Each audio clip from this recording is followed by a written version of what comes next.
Bugungi darsimizda Cambridge 6 Test 1 Reading Passage 3 analizini ko'rib chiqamiz. Birinchi navbatda tahlilga qarab olishimiz kerak. Climate change and the Inuit, ya'ni climate change va Inuit odam bo'lishi kerak. Bunda qabila qanaqadir.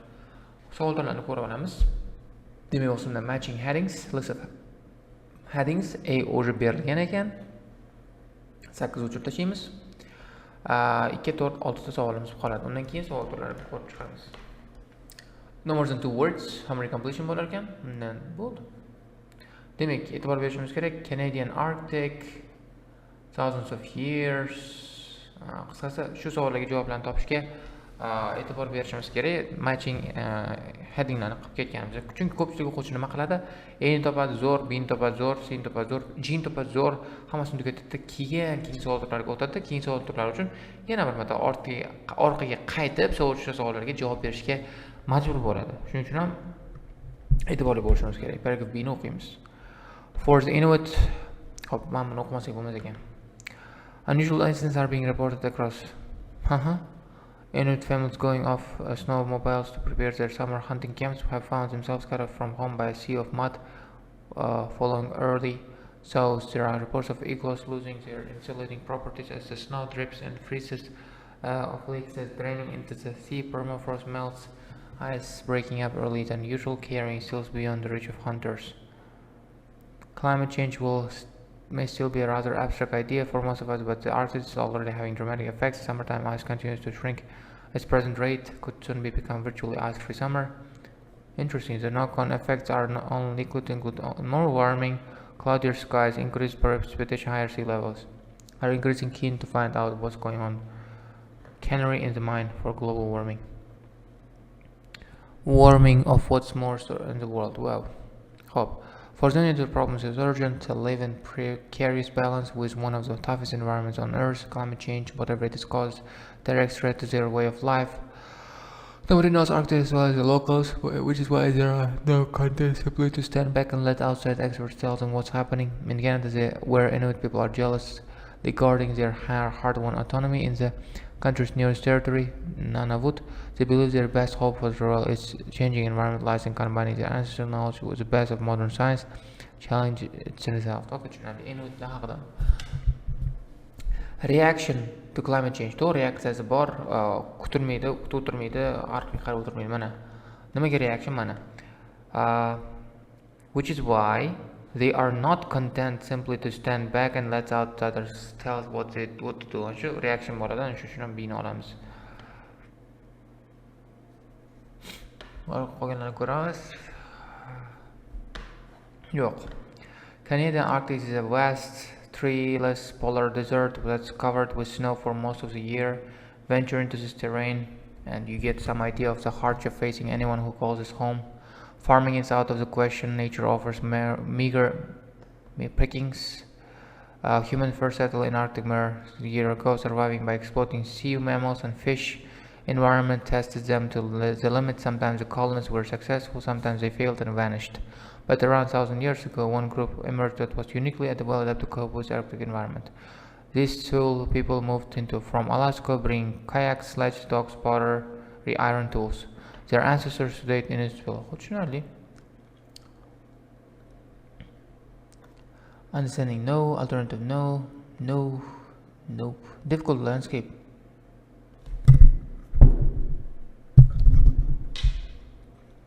Difficult landscape. Qisqasi ma'lumotlar bor. Ma'lumotlar bor. Qisqasi ma'lumotlarni o'z ko'rsataman nimaga difficult landscape'ni tanlaganimni. Ho'p, nimaga difficult landscape? Mana. Qisqasi mana. Treeless polar desert, covered with snow, hardship, difficult synonym. You dead. Qisqasi shunda environment tested. Qisqasi difficult landscape deb o'qisasiz. Mana shu ma'lumotlar uchun ham. Digo times life for the descendants of the Zulu people is still harsh. Provision available in local shops have to be flown into one of the most costly air networks in the world, brought by a supply ship during few ice-free weeks of summer, it would cost a family around 7,000 a year to replace meat they obtain themselves through hunting with imported meat. Hunting qilsa o'sha meatni olish uchun 7,000 ishlarga. Economic opportunities are scarce. For many people, state benefits are their only income. Stupid people just move. What the hell? Understanding climate change, no alternative source of essential supplies. Yep. Nimaga? Chunki oyatda yozilgan. Siz mana alternative source mana oyatda yozilgan. Qisqasi mana food provision closing, provision available local shops, most costly airway, supply ship, meat they obtain. Qisqasi nechta ma'lumotlar borda. Bunga keyingiga o'tamiz. While the Inuit may not actually starve if hunting and trapping are curtailed by climate change, there has still certainly been an impact on people's health. Obesity, heart disease, and diabetes are beginning to appear. If people whom this has never been a problem, there has been crisis of identity as the traditional skills of hunting, trapping, and preparing skins have begun to disappear. Iglo-male society, where adults were born in igloos, have children who may have never been out of on the land. There's highest incidence of depression. Depression again, qisqasi. Hop. Nope. Mana negative effects on well-being bo'ladi. Qisqasi well-being mana. Well-being. Nimaga well-being bo'ldi bu? Mana people's health, obesity, depression, hammasi well-beingga olib bordi. Savollar javobini. Qani bu 7 bo'ladimi? Endi FC'ni o'qishdan oldin savoliga javoblarni bir ko'ra olishim kerak, chunki qaramadim umuman. Ko'raylik nima bo'libdi. If you visit Canadian Arctic,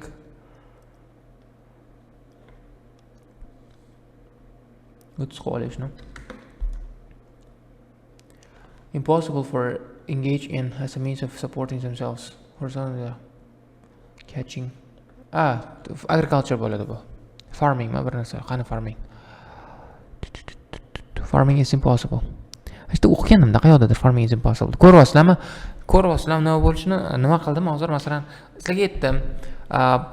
Paragrafga, matching paragrafga odamlar ana bo'lib qoladi, mention bo'lib qoladi. Masalan, matching paragraf oxirigacha tugatib, keyin savoliga qarayman dedi. Dedim, unaqa qilinglar dedim. Birdaniga qarab ketinglar dedim. O'zim qilmadim o'sha ish. Endi mana farming o'qiganim qayoqdadir, lekin o'zim topolmay o'zimman.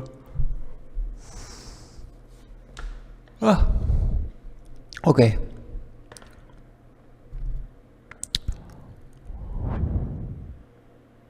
Qana farming endi. Ko'rdim-da. Damn it, man.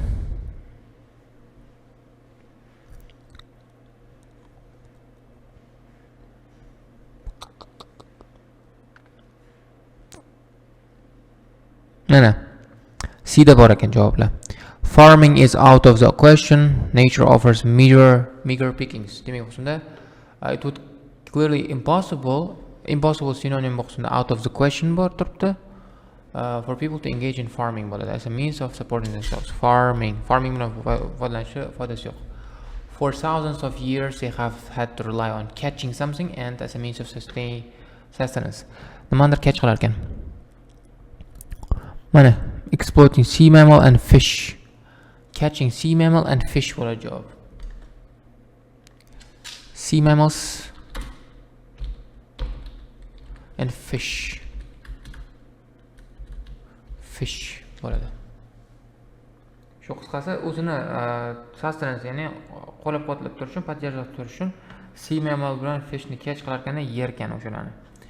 Hop, harsh surroundings, so many who tried to settle their push to their limits, also some were successful. People were an example of later. For them,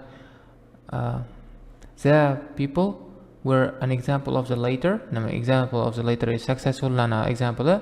And for them, the environment didn't prove unmanageable. Kim ekan bu? Mana. One group. The Sule people. The Sule people bo'ladi. Qisqasi javob. To'la. Sule people were successful. Qisqasi. 1 minut. Successful.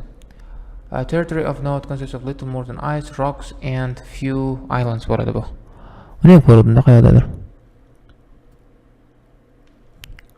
Qayoqda edi bu? Qayerda ko'rdim shuni?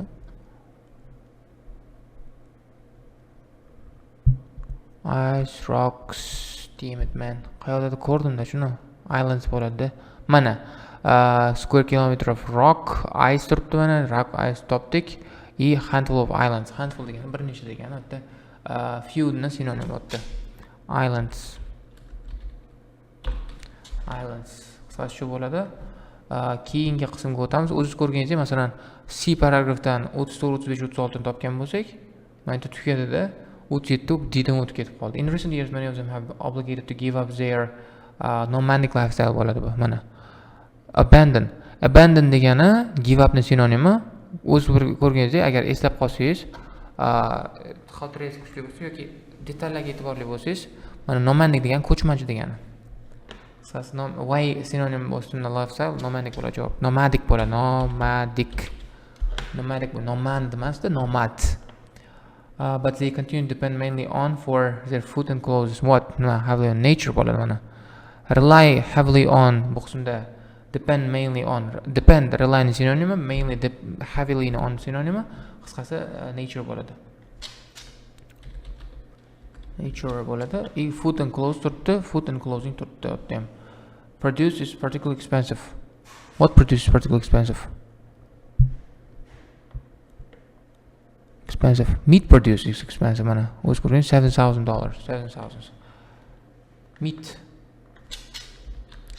O'zingiz ko'rganingizdek, bu muhim edi. C bilan D da javoblar chiqdi. Hamma summary completionga savollar bizga javoblar C bilan D da chiqdi. Agar C bilan D ni o'qimasdan, masalan, FG ni o'qib, masalan, qaytmasdan FG ni qaraganimda, bu umuman yaxshi ish bo'lmasdi. Topishimga, eslashimga juda ham ko'p vaqt ketardi. Shuning uchun ham sizlar ham shu ishni qilinglar. Anaqa qilinglar-da, bunaqa nima deydi buni?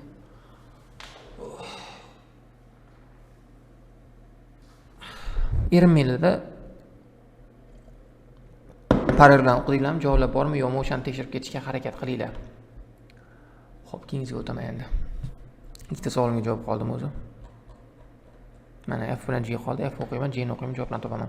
With so much at stake, Inuit are determined to play a key role in teasing out the mysteries of climate change. Having survived there for centuries, they believe their wealth of traditional knowledge is vital to the task, and Western scientists are starting to draw on the wisdom, starting to refer as Inuits this IQ. In the early days, demak Western scientists are starting to draw on their wisdom. Demak, o'shanda Inuitlarga respect bo'ladi. Qani, respect for Inuit opinion grows. Bu to'g'ri bo'ladi. Qisqasi, bo'ldi. O'qishim shart emas, prosta ko'rdim, esladim, belgiladim. Like Vene Vidivici, you know Vene Vidivici, like ano bordiku, hotini nima edi? Roman Emperor. What was the name? Caesar. Vene Vidivici. Some scientists doubt the value of traditional knowledge because the compilation of the art doesn't go back far enough. Point out that first weather stations in the far north date back to just 50 years. There are still huge gaps in our environmental knowledge. Despite scientific onslaught, many predictions are no more than best guesses. IQ had built the bridge gap between result tremendous uncertainty about how much of the human activity. Mana understanding remains limited degan javob borda. Bu qismda nimaga bu bo'ldi? Chunki nimaga bu bo'ldi? Limited. Mana doesn't go back far enough degan javob bor. Mana qisqasi huge gaps mana. There are still huge gaps. Demak gaplar, limitlar, o'sha bo'shliqlar bor degan. O'sha uchun ham savolga javob 2 bo'ladi. Hamma savolga javob berishga harakat qildim, tushuntirishga ham harakat qildim. Tushundinglar degan umidaman. Tushunmagan bo'lsa iltimos o'sha underline qilgan qismlarni tarjima qilib olinglar. Erinmasdan ishlashga harakat qilinglar. Ishlasanglar natija chiqadi. Shu bilan bugungi darsimiz o'z nihoyasiga yetdi. Muammo bo'lsa kommentarda qoldiringlar. Shu bilan keyingi darsda ko'rishguncha xayr, bye bye.